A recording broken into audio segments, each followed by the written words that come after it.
संयुक्त राष्ट्र की बैठक में यूक्रेन ने रूस पर कड़ा तंज कसते हुए उसे आतंकवादी देश बताया है।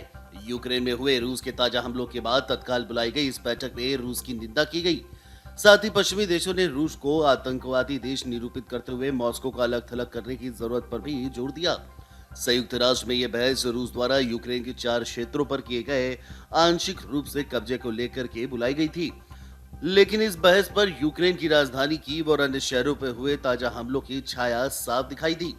संयुक्त राष्ट्र में यूक्रेन के राजदूत सरगई क्रिस्टियो, जिनका परिवार भी ताजा हमलों की चपेट में आया है, उन्होंने अपनी शुरुआती टिप्पणों में कहा कि रूस ने एक बार फिर साबित कर दिया है कि वह ये एक आतंकवादी राज्य है जिसे सबसे मजबूत तरीके से रोका जाना चाहिए। उन्होंने कहा कि दुर्भाग्य से जब तक आपके आसपास एक अस्थिर और पागल तानाशाही मौजूद है, तब तक आप शायद ही स्थिर और समझदारी से शांति का आह्वान कर सकते हैं।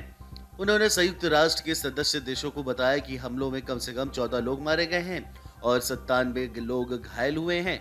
इसके जवाब में रूस के राजदूत वसील नेबेजिया ने सीधे मिसाइल हमलों को लेकर कोई टिप्पणी नहीं की, लेकिन यूक्रेनी क्षेत्रों पर कब्जा करने के मामले पर अपने देश का बचाव किया।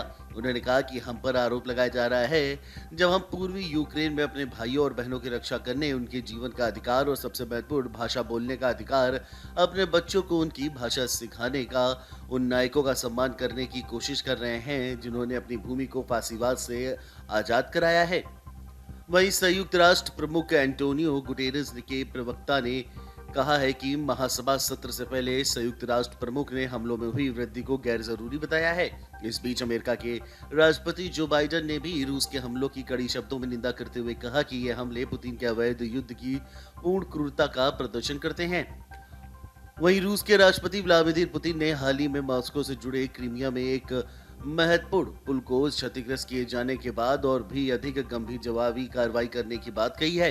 इससे पहले रूस द्वारा यूक्रेन के शहरों पर बड़े पैमाने पर हमले के बाद यूक्रेन के राष्ट्रपति वोलोदिमीर जेलेंस्की ने सोमवार को अमेरिकी राष्ट्रपति जो बाइडेन से बात की। इस दौरान जेलेंस्की ने कहा कि वॉशिंगटन के साथ रक्षा सहयोग में हवाई सुरक्षा कीव की पहली प्राथमिकता है।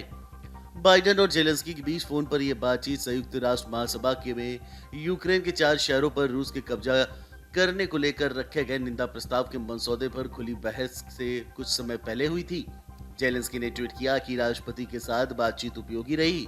वायु रक्षा वर्तमान में हमारे रक्षा सहयोग में नंबर 1 प्राथमिकता है। हमें G7 के सख्त रुख के साथ और हमारे संयुक्त राष्ट्र महासभा में प्रस्ताव के समर्थन के साथ अमेरिकी नेतृत्व की भी आवश्यकता है। बता दें कि रूस ने सोमवार को यूक्रेन की राजधानी कीव और अन्य स्थानों पर बड़े पैमाने पर हमले किए थे, जिसकी कई देशों ने निंदा की है।